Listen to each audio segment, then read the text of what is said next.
ব্যস্ততম রাজধানী যান্ত্রিক কোলাহলের ঠিক মাঝখানে যেন এক টুকরো স্নিগ্ধ শান্তির আশ্রয় আর্যের সুখনীড়। উচ্চ উচ্চ দালান কোঠার ভিড়ে আর্য এহসানের এই ফ্ল্যাটটি একেবারেই ভিন্ন। এক সময় এখানে আর্য জীবনের পূর্ণতা ছিল, ছিল প্রিয় অর্ধাঙ্গিনী আর ছোট্ট মেয়েকে নিয়ে একটা সুন্দর ছোট্ট সংসার। কিন্তু মহাকালের অমোঘ নিয়মে আজ সেই সব ছায়া বিলীন হয়ে গেছে। বর্তমানে এই বিশাল অট্টালিকার আধিপত্য একমাত্র আজও আর তার একমাত্র ধ্রুবতারা, তার ৬ বছরের মাতৃহীনা কন্যা। আর্যর আত্মীয় পরিজনদের বাস শহরের অন্য প্রান্তে। কাকিমা কিংবা অন্য চাচিরা কাল ভেদে এলেও এই গৃহের প্রতিটি কোণ যেন আর্যর গম্ভীর ব্যক্তিত্ব আর নির্জনতার সাক্ষ্য দেয়। তবে আজ পরিস্থিতি ভিন্ন। শুভ বিবাহ উপলক্ষে নিস্তব্ধ এই পুরীতে প্রাণী স্পন্দন হয়েছে। আত্মীয় স্বজনদের কাকলিতে ঘর আজ মুখরিত। তবে আত্মীয় বলতেও গুটি কয়েকজন, আর্যের কিছু কাজিন আর চাচা চাচি। আর্যর বাবা মাহীন। ছোটবেলায় সড়ক দুর্ঘটনায় বাবা মা দুজনকেই হারিয়েছে সে। মাতৃ তৃষারা এসেও পৌঁছেছে একদিন বাদে সন্ধ্যার কিছুটা পর। ঘড়ির কাঁটা এখন রাত ৮টা ১০-এর ঘরে। তৃষা লক্ষ্য করল বাড়িটা অদ্ভুত রকমের সুন্দর।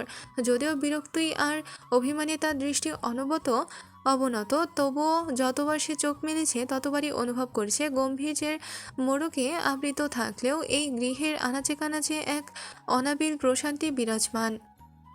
তবে একটা বিষয় তৃষাকে বড্ড অবাক করেছে। ড্রয়িং রুম থেকে শুরু করে করিডর, কোথাও আজর কোনো আলোকচিত্র নেই। সাধারণত মানুষের বসার ঘরে কত শত স্মৃতি সাজানো থাকে, অথচ এই বাড়িতে আজও এক অদৃশ্য ছায়া। দেওয়াল জুড়ে কেবল সমুদ্রের উত্তাল ঢেউ আর দিগন্তের ছবি। যেন এই বাড়ির অধিপতি নিজেকে লোকচক্ষুর আড়ালে অন্তরালে রাখতেই বেশি স্বাচ্ছন্দ্য বোধ করেন। হামিদা বেগম তৃষার কাঁধে হাত রেখে মৃদুস্বরে বললেন, কি দেখছো মা? বাড়িটা বড্ড ফাঁকা ফাঁকা লাগছে তো। আর্য তো এমনই, নিজের কোনো ছবি ঘরে রাখা তো দু চোখের বিষ।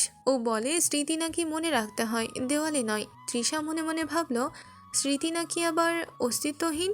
তার বান্ধবীরা বলেছিল আর্যর হেভি পার্সোনালিটি, কিন্তু এই বাড়িতে পা দিয়ে তৃষার মনে হলো সে কোনো গম্ভীর মানুষের ঘরে নয়, বরং এক রহস্যময় দুর্গে এসে প্রবেশ করেছে। তবে সামাজিকতার রক্ষার্থে মৃদু হেসে সে বলল, সমস্যা নাই আন্টি। হামিদা বেগম তৎক্ষণাৎ বাধা দিয়ে বললেন, আন্টি নয় মা, কাকিমা বলো আমায়। আমি আজও ছোট চাচি।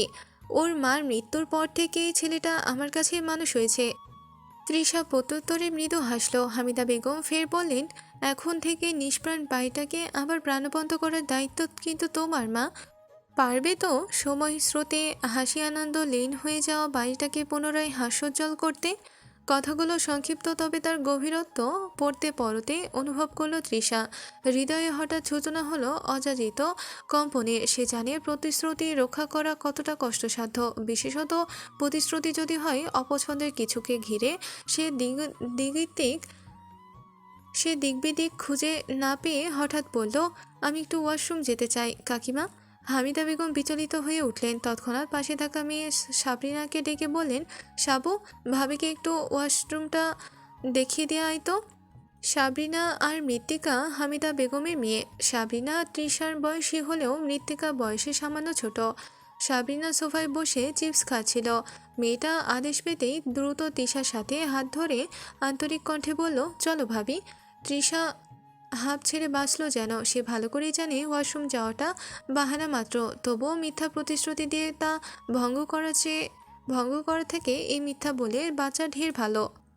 রণতরীর পাদদেশের সুপ্রশস্ত আঙিনায় থেকে থেমে থেমে আছড়ে পড়া জলকল্লোলগুলো দৃষ্টি কাড়ে। কখনো তো নীলাভ বলে ঠাউর হয়, আবার পরক্ষণেই তা ফেনিল শুভ্রতায় বিলীন হয়ে যায়। চকিত দৃষ্টি ফেরালে বহু দূরে কোনো এক বন্য পক্ষীর অস্পষ্ট কায়া কুয়াশার চাদর ভেদ করে মিলিয়ে যেতে দেখা যায়। সময় গণনায় অতিবাহিত হয়েছে দিন ৩০।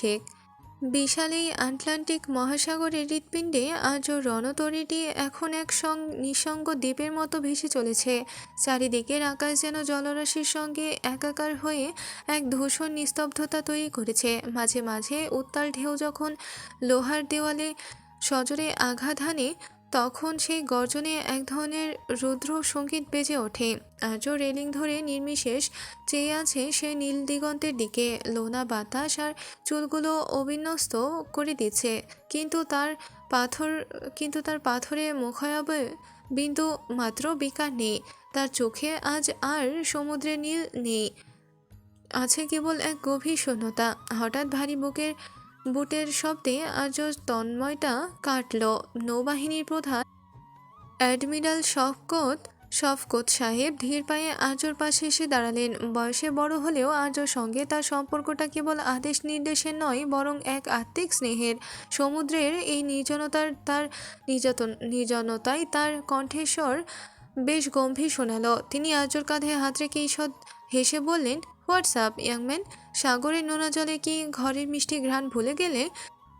হেডকোয়ার্টারে থাকতে তো অনেক কথা শুনলাম, তা বিয়েটা কি